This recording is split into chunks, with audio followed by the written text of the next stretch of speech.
अप्रैल attempt की updates आ चुकी है, एनटीए ने बता दिया है। और आज डर लग रहा है क्योंकि हमारा जेई फर्स्ट अटेम्प्ट बिल्कुल बेकार गया है। मल्टीपल उसके कारण है, हम पेपर में नर्वस हो गए, इतना एग्जाम का लेवल हमने सोचा नहीं था, खासकर केमिस्ट्री में हमको काफी ज्यादा शॉक लगा, ऊपर से फिजिक्स लेंदी आ गई तो मैथ्स के लिए टाइम नहीं बच पाया। ऐसा पेपर के बाद हमको लग रहा है कि हम 8 से 10 क्वेश्चन और अच्छे करके आ सकते थे, हमारे नंबर और 20 से 30 ज्यादा आ सकते थे, पर वो हो नहीं पाया। पर अगर आप अप्रैल अटेम्प्ट में 99 परसेंटाइल लेकर आना चाहते हो और उसके बाद एडवांस क्रैक कर आई10 बनना चाहते हो, तो अगले 10 मिनट में मैं आपको कुछ ऐसी बातें बता दूंगा, वो आपने अगर फॉलो कर ली तो गारंटीड यहां से आपका इंप्रूवमेंट होगा। जो आपके मन में बार बार सवाल उमड़ कर आ रहा है ना, क्या बचे हुए 60 दिन में पॉसिबल है क्या अप्रैल अटेम्प्ट में अब भी कुछ किया जा सकता है क्या? जो इतने टाइम से हमने मेहनत करी है, क्या वो सब वेस्ट होने से बच सकती है क्या? सारे बच्चे आज यही सवाल मन में सोच रहे हैं। और भी बहुत सारे कारण है पेपर खराब होने के। हमारे बैकलॉग लग गए थे, तबियत खराब हो गई थी, बीच में कुछ गड़बड़ हो गई, उसके बाद हम ओवरकम नहीं कर पाए, हमने बहुत सारे टेस्ट नहीं दिए, हमेशा ये सोचते रह गए कि काश थोड़ा सा और रिवीजन कर लेते, काश थोड़े से और सवाल प्रैक्टिस कर लेते, फिर हम टेस्ट देंगे। लास्ट तक आते आते ये बात रियलाइज हो गई कि अपना कोई लेवल नहीं है। और ड्रॉपर्स के साथ एक सबसे बड़ी समस्या ये हुई कि उनका सिलेबस काफी लेट खत्म हुआ, जिस चक्कर में प्रॉपर रिवीजन ही नहीं हो पाया। मैथ्स, फिजिक्स, केमिस्ट्री के आते हुए सवाल जिसका शायद हमको फॉर्मूला याद होता या हम रिवाइज कर पाते तो हम आराम से कर लेते। और बोर्ड वालों के साथ दूसरी समस्या है कि सर हमारे बोर्ड्स हैं, अब हम कैसे करें? देखो सब हो जाएगा, ठीक है, कॉपी पेन जाकर ले आओ। मैंने हर साल ये कहानियां रिपीट होते हुए देखी है। मैंने खुद एकदम लोएस्ट अपने पॉइंट ऑफ लाइफ से उठकर ड्रॉप ईयर में कमबैक किया था, आईआईटी बॉम्बे क्रैक किया था, और मेरे पढ़ाए हुए ढेरों बच्चे लास्ट के 60 दिन में कर चुके हैं। देखो, या तो तुम मान लो कि हार हो गई तो हार ही है, या ठान लो कि जीतना ही है तो जीत के ही रहोगे बेटा। इन सब बच्चों ने करके दिखाया। तो आज मैं आपको कुछ एक बातों का जवाब दे दूंगा एकदम 100% श्योरिटी के साथ कि करना क्या है और उसका इंपैक्ट आएगा। ये रहा आपके सामने इंपैक्ट, ठीक है। 26 से आईआईटी बॉम्बे, 64 से आईआईटी खड़गपुर, 16 से 99, 58 से 99, 34 से 99.79। ये सब 2 से 3 महीने में किया हुआ काम है, ये सब 2 से 3 महीने में किया हुआ कमबैक है। तो सवाल क्या क्या है जिसके आज आपको जवाब मिलने वाले हैं? सर स्टार्ट कैसे करें? हाथ पैर कांप रहे हैं, पास से निकल ही नहीं पा रहे हैं, बार बार यही लग रहा है अप्रैल भी बिगड़ गया, तो कैसे शुरू करना है? फिर चेंज क्या करना है अपनी तैयारी में? कुछ ना कुछ तो चेंज करना पड़ेगा, तरीके बदलेंगे तभी तो रिजल्ट बदलेगा।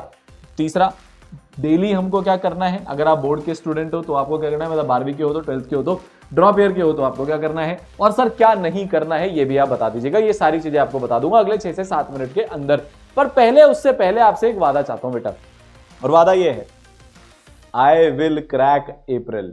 ठीक है भाई, अब बहुत हो गया, ठीक है। एनटीए ने हमको हमारा लेवल दिखा दिया जनवरी के अंदर, अब हम एनटीए के लेवल निकालेंगे अप्रैल के अंदर।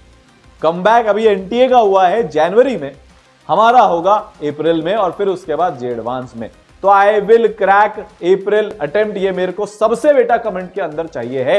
अब हम बात करते हैं कि सर हमको क्या क्या बदलना है। एक खास बात आपको बताता हूं, ये जितने भी बच्चे आपको दिख रहे हैं ना, जैसे भी 25 से 26 में लेवल जंप हुआ, अगर आपको ध्यान हो तो 24 बहुत आसान था, 24 से 25 में भी काफी लेवल जंप हुआ था। सर कैसे? जैसे 24 की जो सबसे इजीएस्ट शिफ्ट थी उसमें 236 मार्क्स पर 99 आई थी, पर 25 जनवरी की जो सबसे इजीएस्ट शिफ्ट थी उसमें 200 पर 99 आई थी, मतलब वहां पर काफी लेवल अप हुआ था।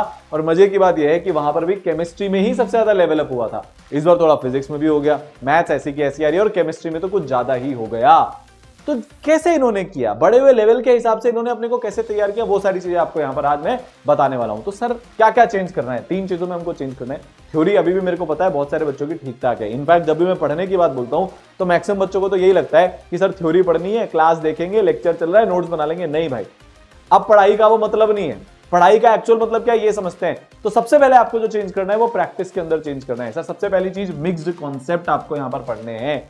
मतलब ऑर्गेनिक के अंदर फिजिकल आ जाए, आपको अजीब नहीं लगना चाहिए। फिजिक्स में भी इस बार बहुत सारा ऐसा हुआ है, एक एक क्वेश्चन में 2 से 3 चैप्टर लग रहे थे।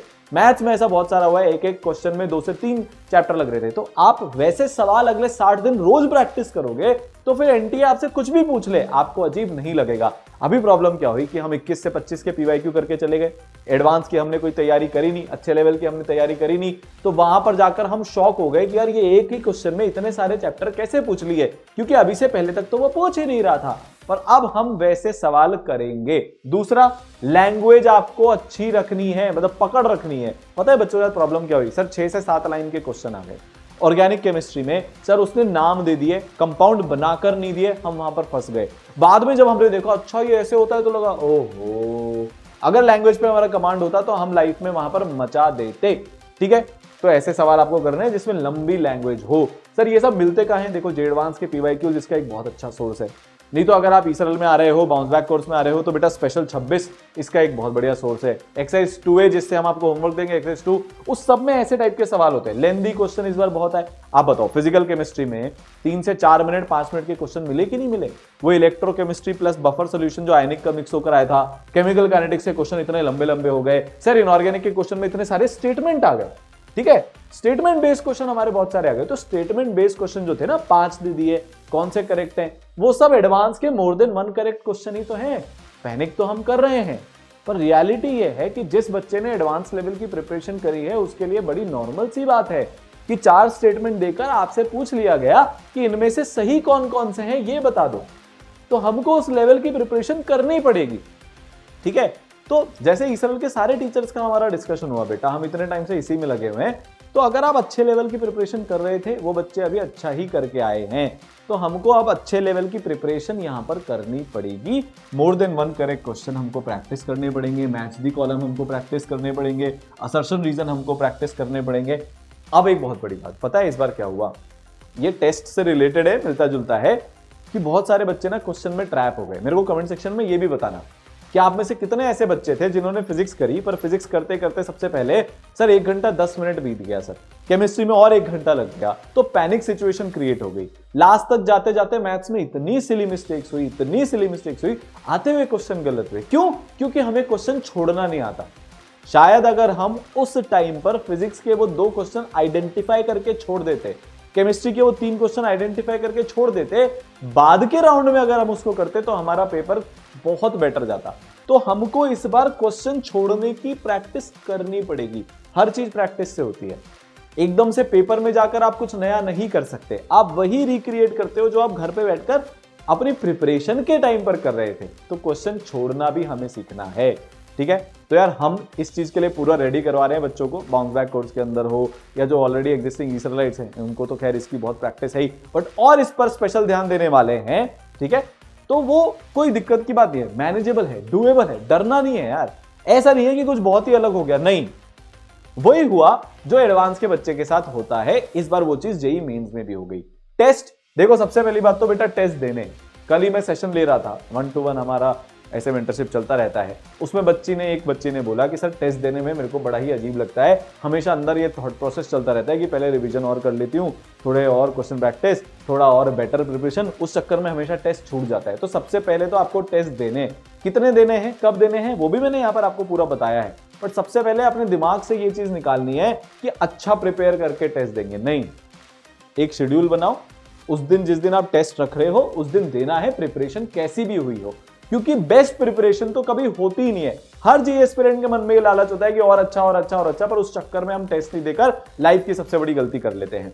दूसरा, हमको बेटा 2 राउंड में पेपर देना है।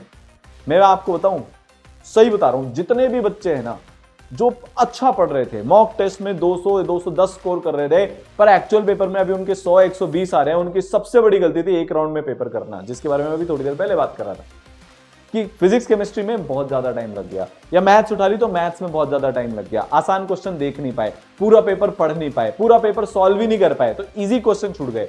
अब से आप जितने भी टेस्ट दो बेटा, 2 राउंड में टेस्ट देना, मतलब पहले 2 घंटे 10 मिनट वो वाले क्वेश्चन छांटो जो आसान है, उन पर टाइम लगाओ, फिर सेकंड राउंड में वो वाले क्वेश्चन करो जो टफ है, मॉडरेट लेवल के हैं। ठीक है, टफ टेस्ट देने हैं। अब कोई सा अगर आपको टफ टेस्ट मिले तो ये मत बोलकर माइंडसेट अपना मत बिगाड़ना, फालतूगिरी की बातें मत करना कि यार जेईई मेंस तो आसान एग्जाम होता है, नहीं होता। ठीक है, अगर वो टफ बनाना चाहे तो वो जे एडवांस से भी ज्यादा इसको टफ बना सकते हैं, जैसा कि इस बार हुआ, क्योंकि ज्यादा नंबर ऑफ क्वेश्चन है, टाइम उतना ही है, तो ये उससे भी ज्यादा टफ बन जाता है। बात समझ रहे हैं आपको? और इसमें सब में नेगेटिव होता है। ठीक है, तो टफ टेस्ट देने, जैसे अगर अभी से लेकर आप अगले 60 दिन में 3 घंटे के टेस्ट देने वाले हो, अज्यूम करते हैं, तो उन 20 में से बेटा 7 से 8 टफ टेस्ट होने चाहिए। जैसे 22 जनवरी शिफ्ट 2 थी, 23 जनवरी शिफ्ट 2 थी, 24 जनवरी शिफ्ट 2 थी, 21 जनवरी शिफ्ट 1, 28 जनवरी शिफ्ट 1, ये सारी जैसी शिफ्टें थी ना, उस लेवल के टेस्ट या उससे एक लेवल ऊपर के टेस्ट आपको देने हैं। और एक सबसे बड़ी गलती जो सारे बच्चे करते हैं, टेस्ट एनालिसिस नहीं करते। हमने इसका एक सोल्यूशन ई सरल में ये निकाला है कि हर बच्चे को हर टेस्ट के बाद 20 पेज की AI पावर्ड एनालिसिस रिपोर्ट देते हैं। वो कोई सा भी बच्चा हो, बाउंस बैक कोर्स का हो, ओपी का हो, गुरुकुल का हो, हर बच्चे को बेटा ये टेस्ट एनालिसिस की रिपोर्ट मिलती है, क्योंकि टेस्ट एनालिसिस करने में 2 से 3 घंटे लग जाते हैं। उतना टाइम अब नहीं है, तो आपको बेस्ट पॉसिबल टेस्ट एनालिसिस की रिपोर्ट हम दे रहे हैं। आप उसमें से आराम से एनालिसिस कर लो, नहीं तो आप जहां पर पढ़ते हो वहां पर आप कोशिश करो कि आपको ऐसी एक टेस्ट एनालिसिस रिपोर्ट मिले, उसको पढ़ो, सोचो समझो, और जो आपको वहां से सीखने को मिला उसको इंप्लीमेंट करो। तीसरा, माइंडसेट में हमको चेंज करना है। अभी मैं देख रहा हूं सबने अपने गोल नीचे कर लिए हैं कि सर IITian तो अब कहां बनेंगे, 96-97 परसेंटाइल आ जाए वही बहुत बड़ी बात है। नहीं बेटा, जब भी लाइफ आपको नीचे पटके ना, तो ठीक है थोड़े दिन दुख मना लो, पर डबल इंटेंसिटी से उचक कर आओ वापस।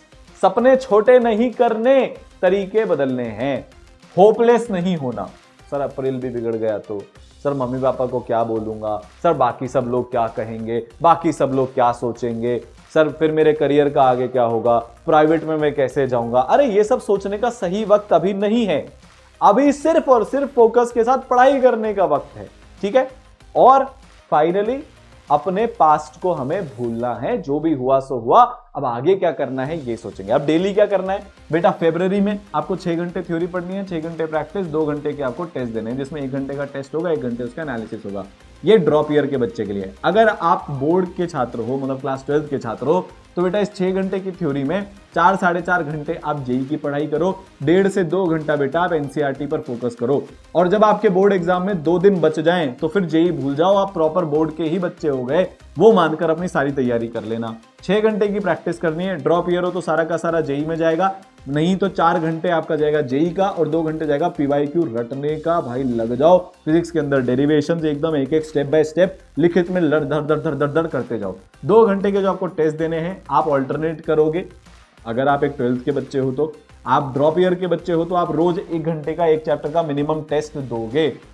बोर्ड वाले स्टूडेंट्स के लिए आप अपना वो वाला टाइम 4th या 5th सब्जेक्ट में बिताओगे, ठीक है। फिर जब मार्च आएगा, मेजॉरिटी बच्चों के बोर्ड एग्जाम खत्म हो जाएंगे, 1-2 पेपर तब बचेंगे, तो 5.5 घंटे की थ्योरी, 5.5 घंटे की प्रैक्टिस और 3 घंटे का टेस्ट। क्यों ऐसा बोल रहा हूं, क्योंकि फिर तब हम वीक में 2 टेस्ट 3 घंटे वाले दे रहे होंगे। कुछ टाइम पर हम जेडवांस के 6 घंटे वाले टेस्ट भी दे रहे होंगे, तो ओवरऑल टेस्ट का बेटा टाइम बढ़ जाएगा। और जब लास्ट के 10 दिन बचे तो आप मिनिमम एक टेस्ट प्योरली जेई मेंस के हर दिन दोगे।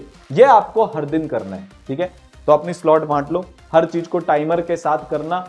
बिना टाइमर के करोगे बेटा कुछ भी नहीं होता उसमें। 1.5 घंटे मैथ्स को पढ़ने हैं, आप 4 घंटे मैथ्स पढ़ लेते हो, फिजिक्स केमिस्ट्री इग्नोर हो जाती है। 1.5 घंटे फिजिक्स पढ़ना चाहिए, आप पढ़ते जाते हो। और अब तो और ज्यादा बच्चे की फिजिक्स पढ़ने का मन करेगा, क्योंकि सर फिजिक्स तो स्कोरिंग है। अरे किसने बोला, एडवांस की फिजिक्स जाकर देख लेना कभी। 1 सेकंड लगेगा एग्जामिनर को फिजिक्स का लेवल बढ़ाने में, और अप्रैल में फिजिक्स टफ आने की पूरी चांस है। ये मानकर प्रिपेयर करना भाई कि तीनों सब टफ आ सकते हैं, तब जाकर तुम्हारा काम यहां पर चलेगा। फाइनली क्या नहीं करना, फोन छोड़ दो, प्यार मोहब्बत छोड़ दो, दोस्ती यारी छोड़ दो। दोस्ती यारी छोड़ने का मतलब ये नहीं है कि बिल्कुल दोस्तों से बात करना छोड़ दिया, पर वो 4-4 5-5 घंटे अब तुम हर दिन नहीं दे सकते। कोई तुम्हें बुलाने आया, तुम चले गए, ये बिना सोचे कि यार ये मेरी पढ़ाई का टाइम है, वो तुम अब नहीं कर सकते। बाकी फोन और प्यार मोहब्बत तो बेटा बिल्कुल ही मतलब भूल ही जाओ इसको, तो ये तुम्हारी लाइफ में एग्जिस्ट भी करते हैं। दूसरा, पास्ट और फ्यूचर दोनों को ओवरथिंक करना बिल्कुल बंद कर दो। जब भी आए, एक ट्रिक बताता हूं, एक बच्चे को बताई थी ध्रुव करके, आज वो IIT बॉम्बे में है। एक और बच्चे को बताई थी आयुष करके, वो भी IIT बॉम्बे में है। जब भी ओवर थिंकिंग आए पास्ट या फ्यूचर की, उसको बोलो रात को 8:30 बजे आना, टाल दो। जब हम ओवर थिंकिंग को टाल देते ना, तो 99% टाइम हमारा सोल्यूशन मिल जाता है, हम ओवर थिंक नहीं करते। फिर एक सब्जेक्ट को छोड़ना या एक सब्जेक्ट को ज्यादा करना, दोनों सबसे बड़ी गलती है जो तुमको नहीं करनी। और चौथा, लोगों की सुनना बंद कर दो। ये वैसे भी तुम्हारे कोई काम नहीं आएंगे। जो तुम्हें बार बार लगता है ना, कोई तुमसे आकर बोल रहा है यार अब बोर्ड कर ले, अब नहीं हो सकता, उसने लाइफ में क्या अचीव किया है। कोई तुमसे बोला यार ड्रॉप ईयर है, दूसरे एग्जाम की प्रिपरेशन शुरू कर देते हैं, यार बिटसेट में चले जाते हैं या और 10 फॉर्म भर देते हैं, अब जेई नहीं हो सकता। वो किसने क्या किया है लाइफ में अचीव। यार जो व्यक्ति तुम्हारे सामने खड़ा है ना, मैंने अपने पिछले 10 साल लाइफ के इसी एग्जाम में, इसी प्रिपरेशन में लगा दिए। मैंने खुद इंपॉसिबल टास्क जो लग रहा था ना ड्रॉप ईयर में, उसको पूरा करके दिखाया। तुम्हारे पास नेगेटिव एग्जाम्पल हैं 2-4, तो उसके जैसे ही तुम्हारे पास पॉजिटिव एग्जाम्पल भी हैं। लाइफ में तुम्हें चूज करना है, या तो जेई पूरी छोड़ दो। ये बीच का काम मत करो यार कि 2 दिन प्रिपरेशन कर लेते हो, फिर 2 दिन लोगों की सुनकर वापस बंद कर देते हो। या तो 100% करो, लग जाओ एकदम, लोगों की कान में से सुनना बंद कर दो भाई साहब। एक है ना ऐसे कुछ जाए नहीं अंदर, बस बात खत्म। क्योंकि लोगों को कुछ काम नहीं है, आएंगे बोलेंगे चले जाएंगे, ये भी नहीं सोचते किससे क्या बोल रहे, फ्री की एडवाइस, बस खुद ने लाइफ में कुछ नहीं उखाड़ा होगा। ठीक है, तो ये सारी चीजें हैं, ये सबका ध्यान रखना। तुम्हें एक एक करके स्ट्रैटेजी बता दी है, प्लीज इसको फॉलो कर लेना, तुम कर सकते हो। मैंने हजारों बच्चों को इस सिचुएशन से अपनी लाइफ बनाते हुए देखा है। प्लीज गिव अप मत करना, अभी भी टाइम है। All the best.